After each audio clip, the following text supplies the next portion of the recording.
In 2019, Northwest Book Artists submitted a proposal to the Liverpool Book Arts Fair and Exhibition for a book on the Magellan transglobal journey.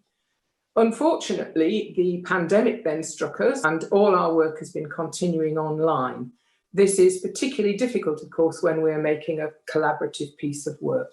However, we are making progress, and perhaps now, Jac, can you tell us why the title An Inch a Day and how the visualisation has gone? So we wanted to find a way of expressing this visually in a way that would have impact. And then we came up with the idea of using an inch. It's easily visualised, and it's a measure that would have been used at the time because it equates from the end of the joint to the beginning of the thumb. So that equates to 1128 inches, which is 31 yards and 1 foot. To visualise that, that's about the length of 3 double-decker buses. The width of the book will get gradually thinner along its length. It starts at 5 inches wide, representing the 5 ships that set off. And at the point where each ship leaves, the shipwreck, mutiny, one was burnt and one left for repairs, it will gradually decrease until it ends up at 1 inch wide. That's the last ship left.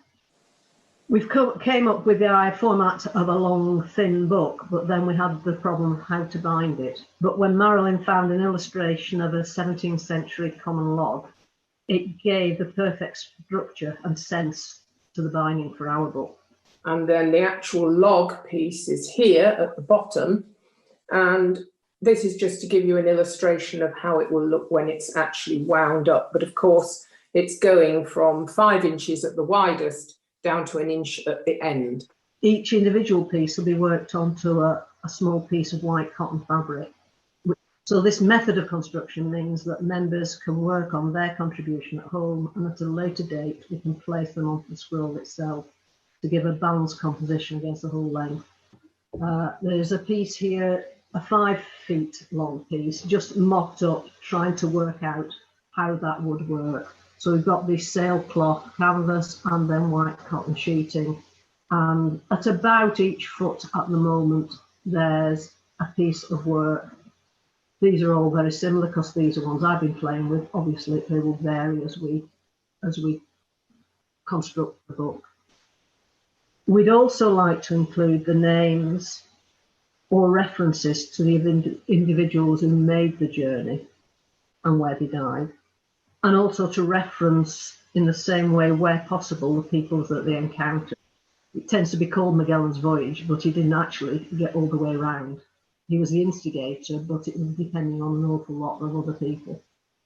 And here some of our Northwest Book Artists talk about the pieces that they've already worked on. We were asked to talk about challenges that we'd had during lockdown on our Magellan project, and I wanted to make a 3-dimensional penguin.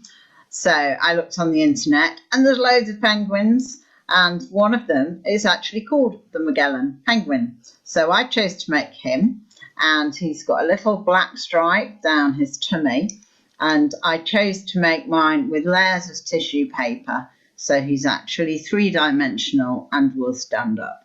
And I thought I'd home in onto England to the Spice Island. I looked into some of the spices that Magellan had come across on his voyages, and I thought nutmeg was quite a nice one because it's an interesting texture inside, with all these little wavy lines.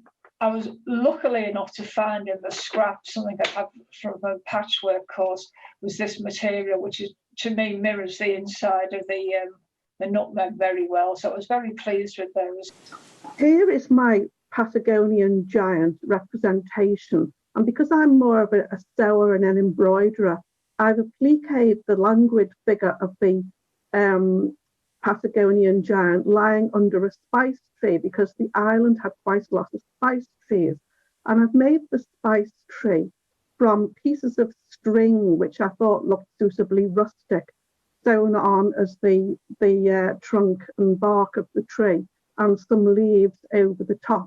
So there's my Patagonian giant.